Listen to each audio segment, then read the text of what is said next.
Hey guys, it feels like it has been forever and a half since I've done a Q&A, and I feel like I start every single Q&A saying that, but I decided to go ahead and fix that. So I asked for some questions on Instagram from you guys, and I'm gonna be answering all of them if possible, and if not, then the majority of them. Before I get started though, you guys might have already noticed, but the quality of this video might be a little bit different, noticeably different. I got a new camera. It has been so long since I've wanted one. For any of you guys who don't know, I was vlogging on the exact same camera for the entire time that I've been on YouTube. So that's like 4.5 years now. And that camera wasn't even new when I started. It was my dad's camera before. Needless to say, an upgrade has been coming for a while, and I've been wanting one for a long time, but the camera that I wanted, the Canon G7X, it was a little bit higher than what I wanted to spend, so I was just kind of waiting for the right moment to find it on sale. I found a very good secondhand deal. I jumped on the opportunity, and yeah, now I have a camera. My dream camera, basically. The next few videos are obviously then going to be a little bit experimental because I don't really know what I'm doing with this camera yet. So bear with me, please, as I figure it out. Now on to your questions. The first one is from Fancy and Nancy, and she wants to know, is it sometimes hard that you and your husband communicate in a language that is your native one and for him just a foreign language? It definitely does add an extra challenge that I think a lot of couples don't have if you both speak the same native language. I will say that he is so fluent now that it's really not a problem in terms of actually communicating. When we first started dating, there were occasionally things that we had to kind of work on to sort of figure out what the other one was trying to talk about, but still it wasn't even that challenging because his level's always been very high since the time that I've known him. So I wouldn't say it's an actual barrier to our communication, but it definitely does add an extra level of usually funny moments, but also occasionally sometimes we'll have to work a little bit harder to try and like figure out what the other one is trying to express. Cheryl from Nonstop Paris wants to know, if you could bring just one aspect of American culture to Paris, what would it be? It's kind of difficult because I love a lot of things about Parisian culture, I love a lot of things about American culture, and trying to sort of put those two things together, like imagining American things here is a bit odd, I guess. But if there's one thing that I just really, really miss from being in the US, I think it's just the friendliness between strangers. I know cities in general tend to have a little bit of a standoffish vibe. You don't really talk to strangers as much, but I've noticed it just in French culture in general. Strangers don't really interact that much with each other, especially not on a higher level. Like, you don't actually have a conversation typically with a stranger. It can happen, obviously, but typically there's kind of like this barrier between you and them unless you have like a common friend. But in the US, people are a lot more open. Obviously, there are still social norms. You still don't want to like talk about certain things with strangers and stuff, but in terms of just having a little conversation with somebody, it's quite common to do with strangers. For example, I don't know how many like cashiers I talked to who would just kind of like come up in conversation as they were scanning my items of like how long they had left to work and, you know, how long their shift was. That would just be considered, I think, a bit nosy or prying in Paris, and I think France in general. Obviously my experience is mostly Parisian, but I have spent quite a bit of time in other places of France as well, and I really miss that about the US, to be honest. Alex the Great 256 asks, what did you think your life would be 10 years ago, and what do you think your life will be 10 years from now? That is such a loaded question. I have no idea. I think 10 years ago I would have wanted to have been published by now.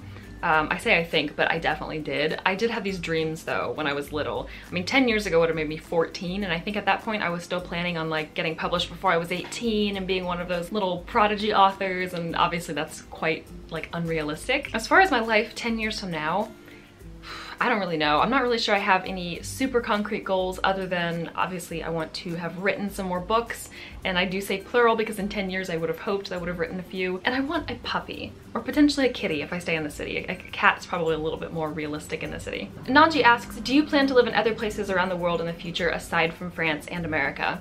Yes, I would say yes. There's not any place in particular that I really want to go and live, but my husband and I are 100% open to moving to other places in the future, and it definitely does not have to be one of the countries where we come from. Whatever may come up in the future as a realistic option for us in terms of jobs and everything else. Gen7 Jack asks, have you been influenced by French fashion and style since moving there? I would like to say no, because I don't feel like I have, but at the same time I probably have more than I realize. I have gone shopping here a couple of times. I haven't bought a ton of stuff yet, but I have bought some stuff, so it will start to sort of get into my wardrobe more and more. Siri Booley asks, what is your favorite stereotype about French people that turned out to be true? I'm not really sure if it can be considered a stereotype per se, but one thing I noticed when I first came here that made me so happy was that French people do actually say oh la la.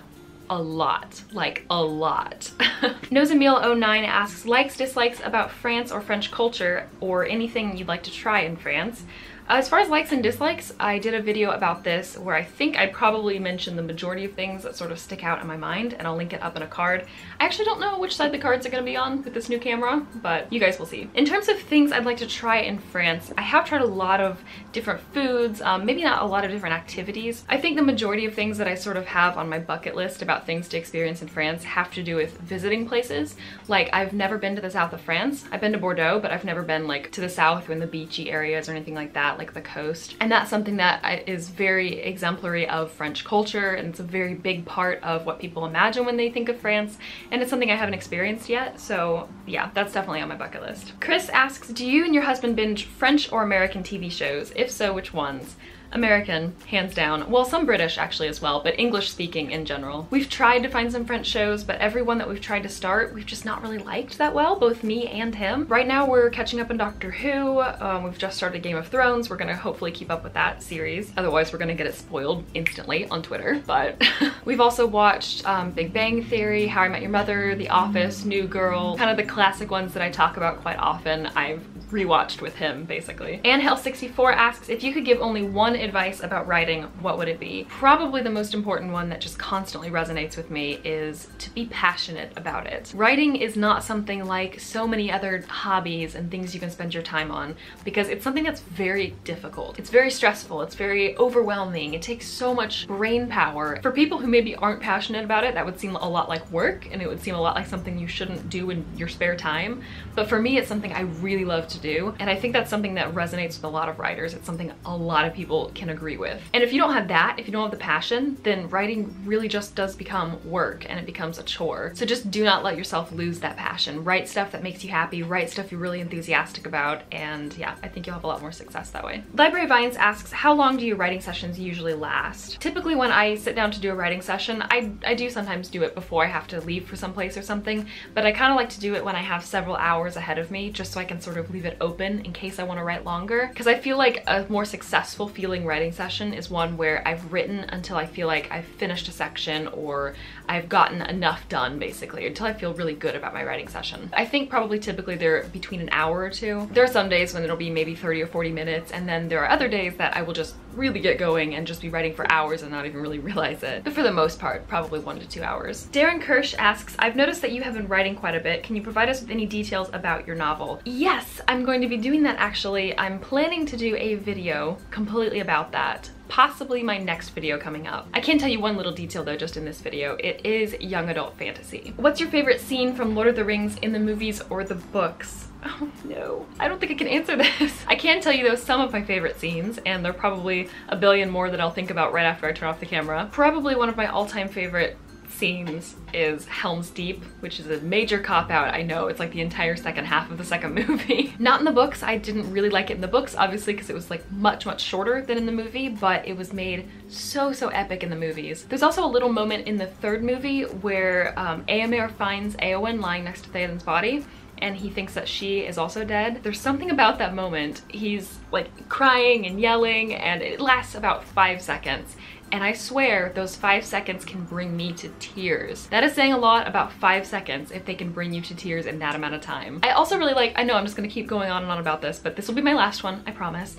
I love the Mines of Moria in the first movie. These are all from the movies because I know them a lot better than I do the books. But yeah, the Mines of Moria, basically from the time they enter it until maybe around the time of the Balrog, but especially when Pippin knocks the armor down into the well. Starting from there on out, probably through the battle parts until they run, is probably one of my favorite times. It's just, the battle is so well choreographed. There are so many fun little lines and fun little moments. And when Pippin knocks down that armor, I swear I get chills every single time. There's no mystery left in it. I know exactly what's gonna happen and how it's gonna happen. I could practically quote it, but I get chills still. Lauren Elena asks, do you like to sing? If so, please sing your favorite song. I do love to sing. I sing all the time. I have since I was very little. I also have a couple of music videos on my YouTube channel if you want to check them out. Not necessarily because they're great examples of me singing as much as I put those on YouTube because I wrote the songs and it was more so for the writing aspect of it, but it is me singing if you want to hear it. And the last question is about if my books are available to buy or to download or anything like that. And right now, no, they're not. I do have 2 other books that I've written, but neither of them are publishable or like in any shape to be read by any humans.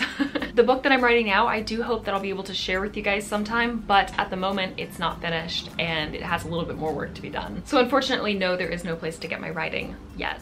That's where I'm gonna finish this video for now. Thank you so much to everybody who sent me questions on Instagram. If you wanna participate in a future Q&A, that is a great place to follow me on because 9 times out of 10, I'm gonna ask for questions there and not on any other platform. And also, like, I would like to think I have a fairly interesting Instagram feed. Thank you guys all so much for watching, and I will see you soon.